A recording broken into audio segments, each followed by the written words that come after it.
A porradaria tá rolando solta na extrema-direita brasileira. Você achou que Bolsonaro ia ficar apanhando caladinho no seu canto de Sérgio Moro? Achou errado. Na sua live de hoje, a tradicional live de quinta, Bolsonaro chamou o Moro de palhaço, mentiroso e falou que seu ex-ministro não tem caráter. Pergunta: Bolsonaro mente?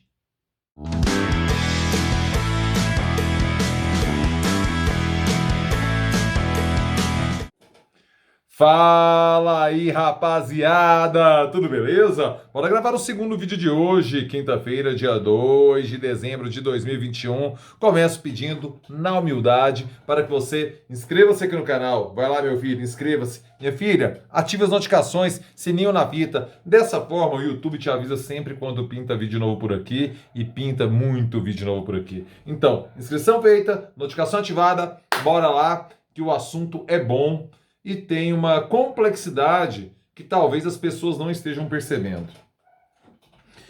Já está muito claro que o campo antipetista vai ser bastante farto nas eleições de 2022, né? Teremos Bolsonaro, evidentemente, teremos Sérgio Moro, teremos Dória, teremos Ciro. Esses quatro nomes, que até o momento apresentam maior viabilidade eleitoral, perceberam que disputam uma vaga. Até porque eu sempre falo, nada me leva a crer que Lula, ou até mesmo outro candidato do PT, sei lá, por um acidente de percurso, Lula não venha a ser candidato no ano que vem, tudo me leva a crer que o PT tem uma vaga garantida no segundo turno. Por quê? Porque sempre foi assim desde 1989. O que muda é o polo antipetista. Em 89 foi Collor, de 94 a 2014 foi o PSDB, em 2018 foi Bolsonaro. O PT teve momentos de alta, momentos de baixa, mas sempre esteve na primeira ou na segunda colocação em todo o processo, perdão, em todo o processo da redemocratização. Desculpe. Por que 2022 seria diferente? No momento de crise econômica, vide, se vocês viram o vídeo que eu gravei mais cedo, a recessão técnica que vivemos, dois trimestres seguidos de crescimento abaixo de zero, né? Trimestre passado, menos 0,4%, esse último trimestre, menos 0,1%, então vivemos, tecnicamente falando, a tal da recessão técnica. Nada me leva a crer que nesse cenário uma candidatura de oposição não venha com força. E hoje quem personifica a oposição a Bolsonaro é o Partido dos Trabalhadores, em especial a pessoa de Lula. Nesse contexto, você tem quatro nomes que vão entrar numa porradaria cada vez mais explícita, em tons, em pegadas diferentes. Bolsonaro percebe Moro como o maior risco. Por quê? Porque Moro vem se vendendo como Bolsonaro que sabe usar garfo e faca, o Bolsonaro que sabe cumprimentar os outros, sabe dar bom dia, o Bolsonaro que toma banho todos os dias, civilizado. É isso que o Sérgio Moro vende. Por isso que na introdução do vídeo eu falei que o pau está quebrando na extrema-direita brasileira. O Dória, ele vai partir também para cima de Bolsonaro, mas preservando o Sérgio Moro porque ele quer abrir pontes por uma aliança. O Sérgio Moro não vai atacar Dória, nem Dória vai atacar Sérgio Moro com a mesma virulência, porque eles sabem que precisam um do outro, por conta do perfil das candidaturas, por conta até de uma simpatia mútua. Ciro Gomes também percebeu que Moro é o problema. Não sei se vocês assistiram a última entrevista de Ciro no canal My News, lá quando eles estavam em Lisboa, quando ele parte para cima de Moro com muito mais truculência do que parte para cima de Bolsonaro. E até tece loas, faz elogios a Lula. Ou seja, o problema de primeiro turno para esses quatro nomes não é Lula. É a vaga única que eles disputam entre si.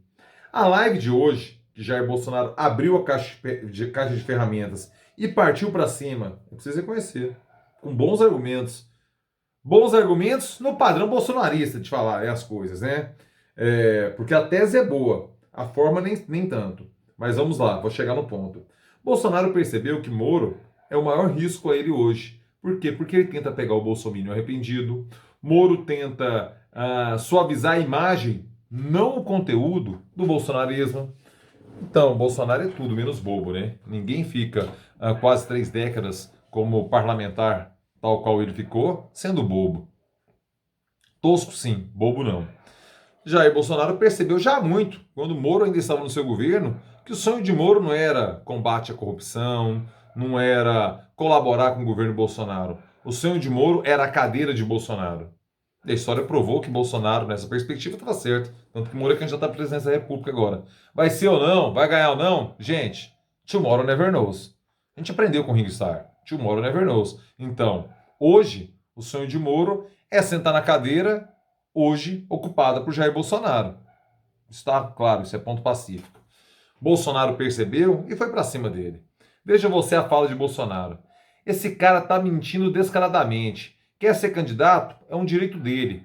Faz um papel de palhaço, sem caráter. Está se comportando como o jornalista da Folha ou do antagonista. Tá de brincadeira. Mentiroso deslavado. Ele ainda complementa. Agora ele chega aqui, quer ser candidato? É um direito dele, tá certo? Agora, atacando aí, dizendo que no dia 8 de novembro de 2019, ele era ministro e eu comemorei Lula livre. Pelo amor de Deus, falta de caráter. Saiu do governo traindo a gente. Agora é o ponto mais legal que eu quero destacar da fala de Jair Bolsonaro sobre a Vaza Jato. Jair Bolsonaro deu um bastidor que até agora ele não havia falado, sobre a crise, sobre como Moro se sentiu naquele momento em que o Intercept Brasil divulga o conteúdo das mensagens que estavam no celular do Deltan Dallagnol. Veja você que, um detalhe, as matérias que eu usei para gravar o vídeo, que eu calquei, que eu usei de base, estão todas linkadas aqui na descrição do vídeo. É uma do Poder 360, uma da Folha de São Paulo. Leia lá e compreenda o astral, beleza? Veja essa fala de Bolsonaro. Quando estourou a Vaza Jato, para fortalecê-lo, porque ele estava abatido e reclamou que Dallagnol não apagava as mensagens, eu apagava. Fui com ele no evento da Marinha para dar moral para ele, prestigiando o Moro, porque ele estava muito abatido. Tive acesso a muita coisa que aconteceu lá, vergonhosas trocas de informações que eu tive conhecimento depois, mas dando moral para ele. E mostra aquela foto, né, a constrangedora foto do jogo entre Flamengo e Atlético Paranaense, lá no Mané Garrincha, em São Paulo. Moura é torcedor do Atlético Paranaense. Ele vai lá, veste a camisa do Flamengo, emulando o populismo de Jair Bolsonaro, que veste a camisa do time que for, conforme for a conveniência, não tem lado, não tem... Nessa perspectiva, ele joga para a torcida literalmente. Moro segue o caminho por estar abatido, por estar num momento de fragilidade política, segue o caminho de Bolsonaro, mesmo torcendo para o Atlético Paranaense, veste a camisa do Flamengo. E essa cena ela é hilária. Ele dá uma cheirada na camiseta antes de colocar assim. CC de estágio, né, Moro? Não é muito a sua, né? Você não é muito povo brasileiro, não. Por isso que eu falo. Ele é o Bolsonaro suavizado, baixos teores, sabe? É o Bolsonaro com filtro. O Bolsonaro é a extrema-direita que arranca o filtro e fuma. O Moro, ele não usa filtro e usa baixos teores. Mas a extrema-direita do mesmo jeito. Não tenhamos dúvidas disso. A questão é que, até o momento, Lula tá em céu de brigadeiro, né? Eles, os quatro que se estapeiem à vontade, porque vão disputar contra ele. A estratégia de Bolsonaro é colar em Moro a pecha de traidor. Veja o discurso de Flávio Bolsonaro durante a filiação ao PL. Veja que toda hora eles citam a história da traição e tal, tentando galvanizar o eleitorado já bolsonarista. Não deixar que esse público migre para Sérgio Moro. Porque, convenhamos, é muito pouco provável que esse eleitor migre para o Partido dos Trabalhadores, né? Então o medo agora é Moro. A estratégia do Bolsonaro é chegar no segundo turno e ir lá trabalhar o antipetismo. As pautas de comportamento, as pautas da guerra cultural, trabalhar a questão da corrupção, do presidiário e tal, aquela história toda, mas para isso precisa chegar no segundo turno. E essa briga está, convenhamos, divertida de assistir. Qual o problema para Lula? Segundo o jornalista da Folha de São Paulo, Bruno Bogossian, é que, por eles estarem falando, os quatro, brigando entre si, falando tanto de Lula, a tendência é aumentar a rejeição petista. Hoje isso não é um problema para Lula. A rejeição dele é mais baixa dentre todos esses candidatos. Mais baixa que Bolsonaro, que é disparadamente o mais rejeitado. Segundo lugar vem Moro, terceiro lugar vem Dória, quarto lugar vem Ciro, depois vem Lula. Então, sim, a tendência, segundo a análise do Bruno, que eu gosto muito, sempre leio os textos dele, é que a rejeição a Lula aumente ao longo do processo.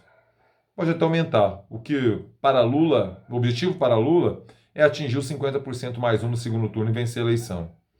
Vamos aguardar. E quero saber sua opinião. O que você acha de tudo isso? O que você pensa dessa história toda? O que você refletiu? O que você achou de Bolsonaro chamar Moro de palhaço?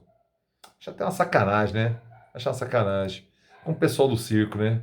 Ser comparado a Moro deve ser realmente lamentável, né?